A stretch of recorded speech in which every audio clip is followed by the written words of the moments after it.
C'est le mercredi 8 mars dernier qu'on annonçait en direct du Centre culturel Vanier de Châteauguay les détails entourant la 15e édition du Relais pour la vie de la Société canadienne du cancer. Voici le compte-rendu de l'événement. Donc, on est avec Michel Castonguay, président du comité organisateur du 15e Relais pour la vie de la SCC, Bureau du Sud-Ouest donc de Châteauguay. Merci d'être là. Merci. Qu'est-ce que vous pouvez nous dire? Vous avez dévoilé aujourd'hui, le 8 mars, la programmation du 15e relais. Donc, c'est quoi les détails que vous pouvez nous dévoiler à l'heure actuelle? Le relais pour la vie de Châteauguay, comme vous venez de dire, est à sa 15e édition. Ça va avoir lieu le 3 juin à Châteauguay, à l'Agora citoyenne. L'horaire normal du relais, c'est de 19 h le soir jusqu'à 7 h le matin. Mais on offre la chance de participer d'une façon plus flexible. La façon traditionnelle, c'est de participer toute la nuit avec une équipe, mais aussi on peut venir pour quelques heures si ça fait mieux l'affaire. Maintenant, le relais, c'est une façon de célébrer les gens qui survivent au cancer, mais c'est aussi une façon de lutter en amassant des dons pour la Société canadienne du cancer.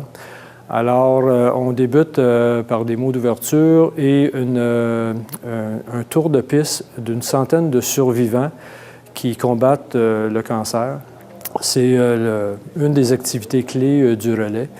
Maintenant, les gens marchent par la suite en se relayant. C'est pour ça qu'on appelle ça un relais. Maintenant, lorsque la nuit tombe, on a une activité très touchante. C'est qu'on a des centaines de luminaires qui longent la piste. Et ces luminaires-là sont allumés à la mémoire de gens qui sont malheureusement décédés de cette maladie.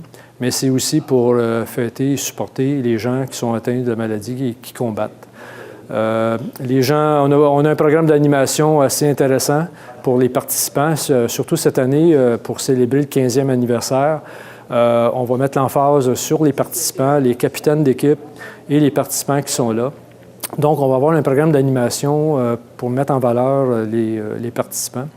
Puis, on souhaite que les gens s'intéressent à cette activité-là. Puis, on invite aussi les gens même à venir visiter pour voir comment ça se passe, en espérant que ça leur donne le goût de participer les années subséquentes. Il y a une nouveauté pour que les gens seuls puissent participer. Est-ce que vous pouvez nous dire en quoi il consiste? Oui, on s'est aperçu que c'est pas évident pour tout le monde là, de créer une équipe et de participer avec optimalement une dizaine de membres pour se relayer. Maintenant, on invite les gens seuls à se joindre à nous et on forme une équipe dite communautaire pour permettre à ces gens-là de venir passer la nuit ou quelques heures seulement, mais d'être en communauté avec d'autres qui soutiennent cette cause importante-là au même titre qu'ils veulent le faire. Donc, ces gens-là peuvent s'inscrire sur le site Internet, mais peuvent aussi appeler au bureau de la Société canadienne du cancer à Châteauguay. Et on va leur offrir le support pour s'inscrire, ramasser des dons et les renseigner sur les activités de l'événement. Il y a 50 000 Québécois qui auront un diagnostic de cancer durant l'année. On parle dans la région du Sud-Ouest de 2700 personnes qui auront un diagnostic de cancer. Heureusement, on voit beaucoup de cas de cancer. Ce qui est important de mentionner, par contre, c'est qu'avec les avancées depuis les années 60, on a réussi à faire augmenter le taux de survie relative au cancer dans les 20 % à 63 % en 2017. Et selon les statistiques de la Société canadienne du cancer, on pourrait penser qu'il est possible d'augmenter le taux de survie à 80 % d'ici 2030. Concrètement, pourquoi il faut participer à cette activité-là, d'après vous?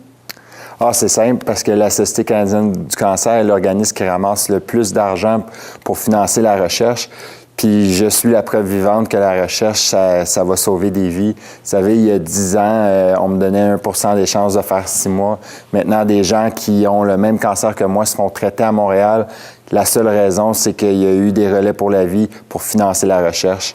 C'est pour ça aussi que je m'implique. Selon la SCC, en 2017, près de 50 000 personnes recevront un diagnostic de cancer. Et de ce nombre, 2 700 résideront dans la grande région de la vallée du Haut-Saint-Laurent. Le taux de survie actuel est de 63 % et la SCC espère augmenter celui-ci à 80 % en 2030.